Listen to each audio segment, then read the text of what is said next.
우리는 살면서 얼마나 많은 편견으로 다른 이들을 판단할까요? 67세 김순자 할머니의 이야기는 우리 사회의 민낯을 보여주는 한 편의 드라마 같습니다. 할머니의 사연 속으로 들어가 보시죠.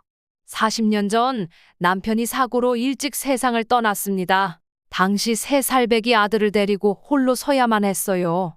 시장길 노점에서 과일 야채 장사로 돈을 모아 길거리 포장마차 분식집을 했죠. 장사는 잘 되었지만 주위에서 신고를 하는 바람에 강제로 철거를 당하기도 했습니다.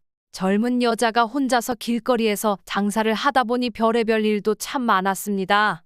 중매를 하겠다는 사람, 음식값을 외상으로 해놓고 먹는 사람, 적은 액수지만 돈을 빌려달라는 사람, 그 중에서 제일 견디기 힘들었던 건 나를 좋아한다며 치근대는 남자들이었습니다. 아들 데리고 먹고 살기도 바쁜데 솔직히 저는 남자한테 일도 관심이 없었습니다. 그랬는데 유독 저한테 친절을 베푸셨던 한 사람이 있었어요. 짐작컨대 저보다 10살은 더 들어 보였습니다. 아들 이름이 지훈이라 했던가요?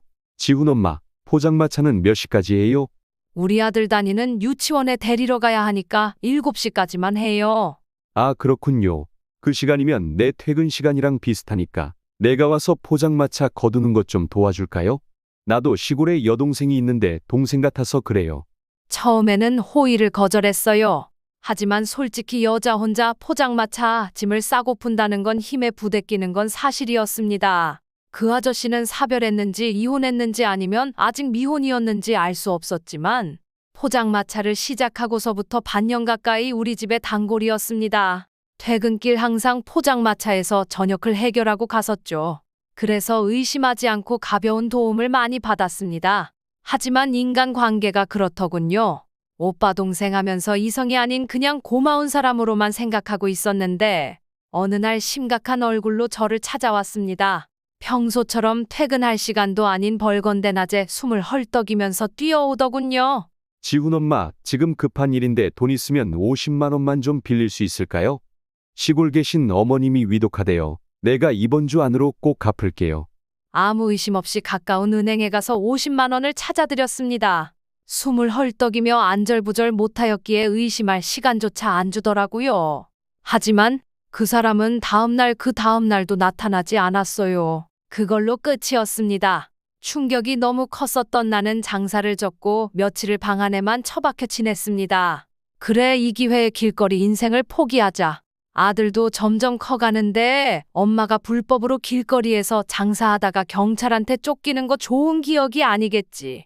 손때 묻은 포장마차랑 식기들을 중고시장에 내다 팔고 식당에 취직을 했습니다. 설거지부터 시작했죠. 며칠 뒤 사장님은 내가 포장마차를 했었다는 것을 알게 되셨고 밑반찬 만드는 것을 맡기셨습니다. 그렇게 식당에서의 제 인생이 시작되었습니다. 정말 악착같이 살았습니다. 재혼해서 남편 그늘 아래 편하게 살라며 중매는 계속 들어왔지만 저는 아들만 바라보고 살기로 했습니다. 그렇게 10여 년을 다녔던 식당이 문을 닫을 위기가 왔고 저는 적금예약에 친정집 도움을 더해 싼값에 식당을 인수했습니다. 그리고는 한식당을 고깃집으로 바꿨는데 대박이 났어요. 이제서 내 인생에도 한 줄기 빛이 보이기 시작했습니다.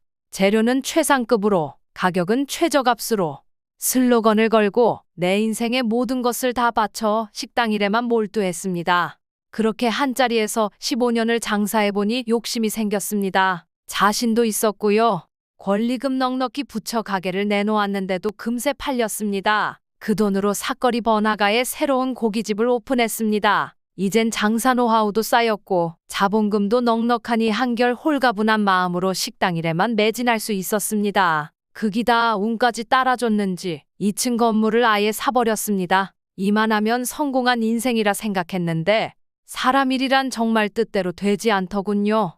그날도 단체 손님을 치르느라 늦게까지 일하고 잠자리에 들었는데 아침에 영 몸이 개운치 않았습니다. 비몽사몽간 세수를 하려고 욕실로 가서 거울에 비친 제 모습을 보고 쏘스라치게 놀라고 말았습니다. 왼쪽 입이 흉하게 위로 치켜 올라가 있고 눈 깜박이가 되질 않더군요. 한마디로 얼굴 반쪽이 마비가 온 것이었어요. 잠자는 아들을 깨워 병원으로 달려갔습니다.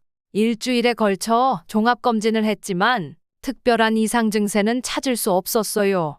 병원은 물론 전국에 좋다는 한약방은 다 찾아다니며 침도 맞고 한약도 먹었습니다. 처음보다는 많이 좋아졌지만 길가다 사람들이 힐끔힐끔 쳐다볼 정도로 증상은 여전합니다.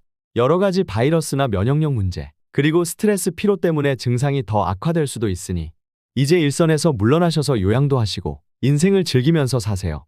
의사 선생님 충고에 당분간 일을 쉬면서 공기 좋고 물 좋은 이곳 경상도 읍단위 골짜기에 싼 집을 하나 마련했습니다. 저 할머니 봤어?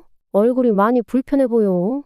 도시에서 살았다고 하던데 우리 동네로 왜 왔대? 그냥 거기서 사시지 몸도 불편한데. 처음에는 그저 조용히 살고 싶어 이웃과 왕래도 잘하지 않았어요. 하지만 점점 사람이 그리웠습니다. 큰맘 먹고 마을 노인회에 나가기 시작했어요. 하지만 내 나이 70 가까운 나이에 거기서 왕따라는 걸 당하게 될 줄은 몰랐습니다. 밥을 얻어먹은 것이 고맙고 미안해 설거지를 해놓으면 할머니는 그냥 앉아 계세요. 우리가 다 할게요. 그러면서 깨끗이 세척해놓은 그릇을 다시 싱크대에 넣어 헹구는 걸 봤습니다. 아유, 저런 손으로 그릇을 만지면 안 되지. 그냥 집에나 계시지 왜 나왔대? 내 병이 옵는 병도 아니고 나를 무슨 전염병 환자 취급하듯 했지요. 수군대는 소리에 눈물이 왈칵 솟구쳤습니다. 몇 달 전까지만 해도 나도 정상적인 사람이었는데 내가 너무 없어 보여서 무시를 당하나. 매일 같이 반복되는 차별과 소외, 저희 마음은 점점 더 무거워져만 갔습니다. 돈 있는 티를 내지 말라고 해서 검소하게 살았더니 내 존재 자체가 눈엣 가시였나 봐요. 이대로는 안 되겠다 싶었어요. 5월 8일 어버이날 동네 어르신 모두를 우리 식당으로 초대했죠. 사장님 어서 오세요. 네, 자할머니가 이 큰 식당 사장님이라고요? 저기 서빙하는 직원만 해도 20명은 될 텐데. 네, 우리 사장님은 이 지역 최고의 맛집으로 선정되기도 하신 분이세요. 이 건물도 사장님 거예요. 그날 이후 마을의 풍경이 완전히 바뀌었습니다. 사장님이 우리 마을 발전위원회 위원장을 맡아주셨으면 해요. 외지인이 무슨 감투까지 써요. 아닙니다. 김 사장님의 사업 경험이 마을에 큰 도움이 될 것 같아서요. 그리고 김 사장님은 이제 우리 마을을 절대 떠나서는 안 돼요. 마을 주민들이 보내드리지 않을 겁니다. 매주 목요일이면 저희 집은 마을 사랑방이 되었습니다. 이제는 매일 찾아오는 이웃들 때문에 오히려 제가 피곤할 정도예요. 그렇습니다. 사람이 사람을 알아가는 데는 시간이 필요해요. 하지만 진심은 통하기 마련이죠. 겉모습만으로 사람을 판단했던 우리의 모습, 그리고 그 속에 숨겨진 진정한 가치를 발견하는 순간, 우리는 비로소 진정한 이웃이 될 수 있었습니다. 오늘도 어딘가에서 편견으로 상처받는 이들이 있다면 이 이야기를 기억해 주세요. 진정한 가치는 그 사람의 내면에 있다는 것을.